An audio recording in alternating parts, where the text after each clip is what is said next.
নমস্কার। কবিগুরু রবীন্দ্রনাথ ঠাকুরের ১৬৫তম জন্মদিন।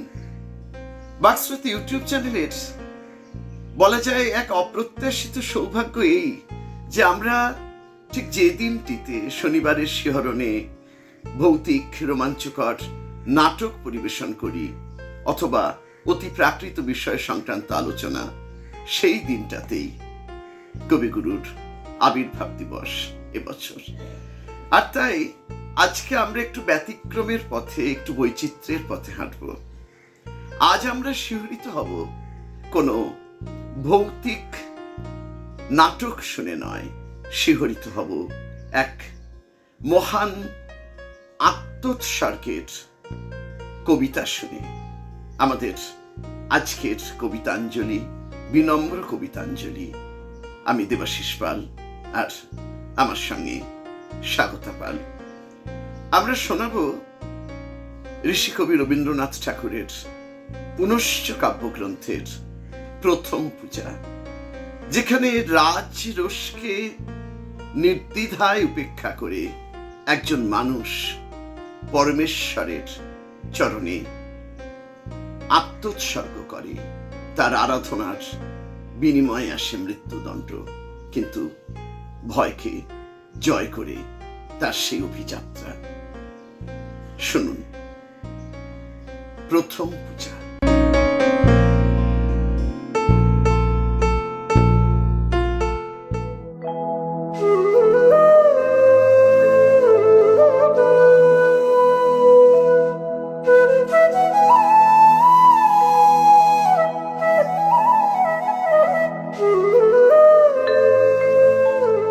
ত্রিলোকেশ্বরের মন্দির। লোকে বলে স্বয়ং বিশ্বকর্মা তার ভিত পত্তন করেছিলেন কোন মান্ধাতার আমলে। স্বয়ং হনুমান এনেছিলেন তার পাথর বহন করে। ইতিহাসের পণ্ডিত বলেন এ মন্দির কিরাত জাতের গড়া, এ দেবতা কিরাতের। একদা ক্ষত্রিয় রাজা যখন জয় করলেন দেশ, দেউলের আঙিনা পূজারীদের রক্তে গেল ভেসে। দেবতা রক্ষা পেলেন নতুন নামে, নতুন পূজা বিধির আড়ালে। হাজার বৎসরের প্রাচীন ভক্তিধারার স্রোত গেল ফিরে। কিরাত আজ অস্পৃশ্য, এ মন্দিরে তার প্রবেশপথ লুপ্ত। কিরাত থাকে সমাজের বাইরে, নদীর পূর্ব পারে তার পাড়া। সে ভক্ত, আজ তার মন্দির নেই, তার গান আছে। নিপুণ তার হাত, অভ্রান্ত তার দৃষ্টি। সে জানে কি করে পাথরের ওপর পাথর বাঁধে, কি করে পিতলের ওপর রূপোর ফুল তোলা যায়। কৃষ্ণশিলায় মূর্তি গড়বার ছন্দটা কি? রাজ্য শাসন তার নয়, অস্ত্র তার নিয়েছে কেড়ে। বেশে বাসে ব্যবহারে সম্মানের চিহ্ন হতে সে বঞ্চিত। বঞ্চিত সে পুঁথির বিদ্যায়। ত্রিলোকেশ্বরের মন্দিরের স্বর্ণচূড়া পশ্চিম দিগন্তে যায় দেখা। চিনতে পারে নিজেদেরই মনের আকল্প, বহু দূরের থেকে প্রণাম করে।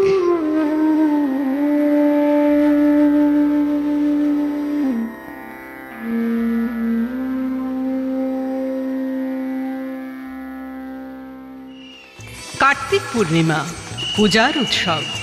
মঞ্চের উপর বাজছে বাঁশি, মৃদঙ্গ, করতাল। মাঠ জুড়ে কানাতের পর কানাত। মাঝে মাঝে উঠেছে ধ্বজা। পথের দুই ধারে ব্যাপারীদের পসরা।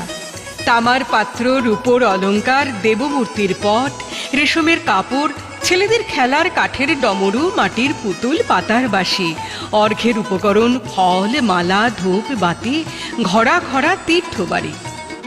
বাজিকর তারস্বরে প্রলাপে বাক্যে দেখাচ্ছে বাজি। কথক করছে রামায়ণ কথা। উজ্জ্বল বেশে সশস্ত্র প্রহরী ঘুরে বেড়ায় ঘোড়ায় চড়ে। রাজ অমাত্য হাতের ওপর হাওদায়, সম্মুখে বেজে চলেছে শিঙা। কিং খাবে ঢাকা পালকিতে ধনী ঘরের গৃহিণী, আগে পিছে কিঙ্করের দল। সন্ন্যাসীর ভিড় পঞ্চবটের তলায়, নগ্ন জটাধারী ছাই মাখা।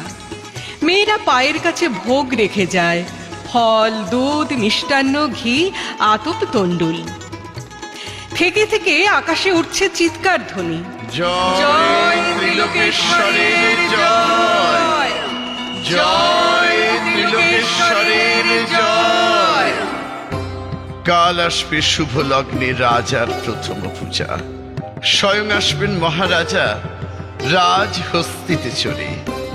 তার আগমন, তাই পথের দুই ধারে সারি সারি কলার গাছে ফুলের মালা, মঙ্গল ঘাটে আম্র পল্লব, আর ক্ষণে ক্ষণে পথের ধুলায় সেচন করছে গন্ধ বাড়ি।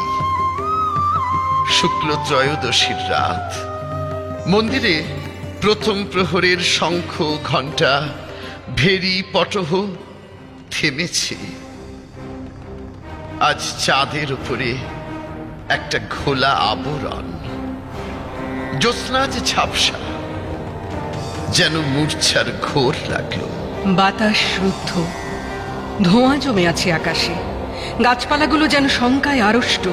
কুকুর অকারণে আর্তনাদ করছে, ঘোড়াগুলো কান খাড়া করে ডেকে উঠছে কোন অলক্ষ্যের দিকে তাকিয়ে। হঠাৎ গম্ভীর ভীষণ শব্দ শোনা গেল মাটির নিচে। পাতালি দানবেরা যেন রণদমামা বাজিয়ে দিলে গুরু গুরু গুরু গুরু। মন্দিরের শঙ্খ ঘণ্টা বাজতে থাকলো প্রবল শব্দে। হাতি বাঁধা ছিল, তারা বন্ধন ছেড়ে গর্জন করতে করতে ছুটল চারদিকে, যেন ঘূর্ণিঝড়ের মেঘ। তুফান উঠল মাটিতে, ছুটল উট, মহিষ, গরু, ছাগল, ভেড়া। ঊর্ধ্বশ্বাসে পালে পালে হাজার হাজার দিশাহারা মানুষ আত্মস্বরে ছুটে বেড়ায়, চোখে তাদের ধাঁধা লাগে। আত্মপরের ভেদ ভুলে কে কাকে দেয় দোলে। মাটি ফেটে ফেটে ওঠে ধোঁয়া, ওঠে গরম জল। ভীম সরোবরের দিকে বালির নিচে গেল শুষে।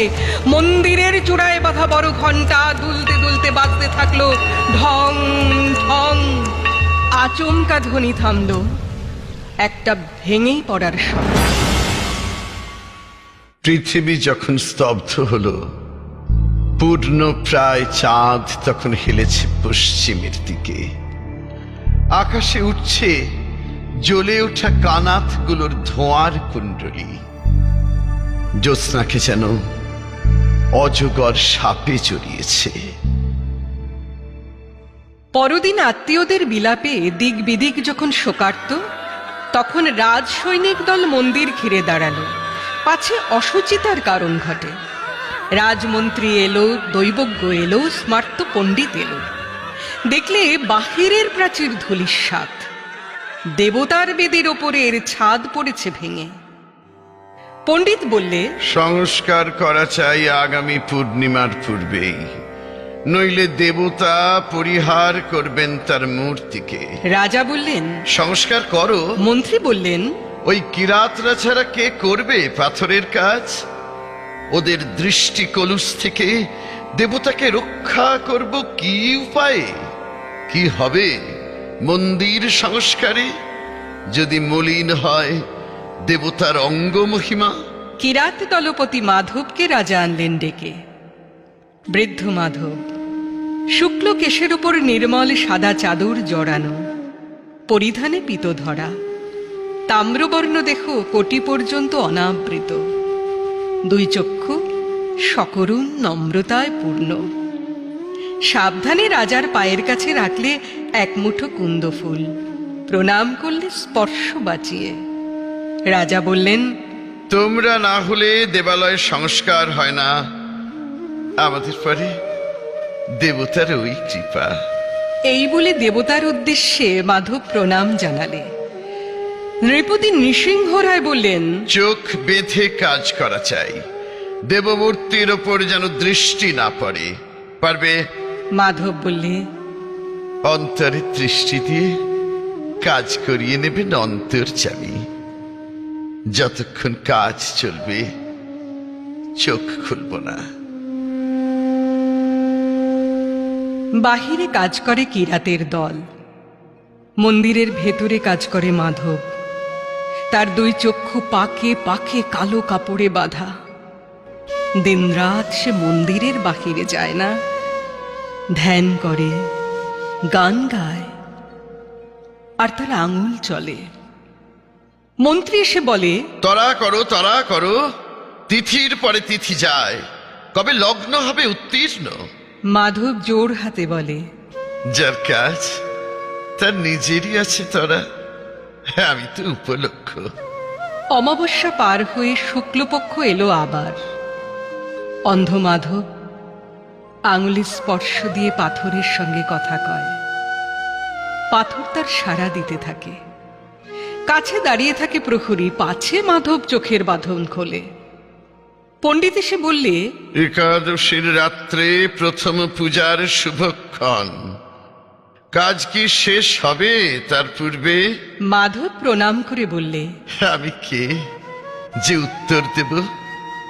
কৃপা যখন হবে সংবাদ পাঠাবো যথা সময়ে, তার আগে এলে ব্যাঘাত হবে, বিলম্ব ঘটবে। ষষ্ঠী গেল, সপ্তমী পেরোল। মন্দিরের দ্বার দিয়ে চাঁদের আলো এসে পড়ে মাধবের শুক্লকেশে। সূর্য অস্ত গেল, পাণ্ডুর আকাশে একাদশীর চাঁদ। মাধব দীর্ঘ নিঃশ্বাস ফেলে বললে, যাও প্রহরী, সংবাদ দিয়ে এসো গে, মাধবের কাজ শেষ হলো আজ।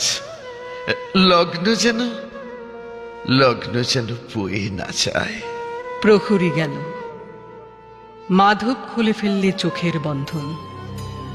মুক্তদ্বার দিয়ে পড়েছে একাদশীর চাঁদের পূর্ণ আলো দেবমূর্তির ওপরে।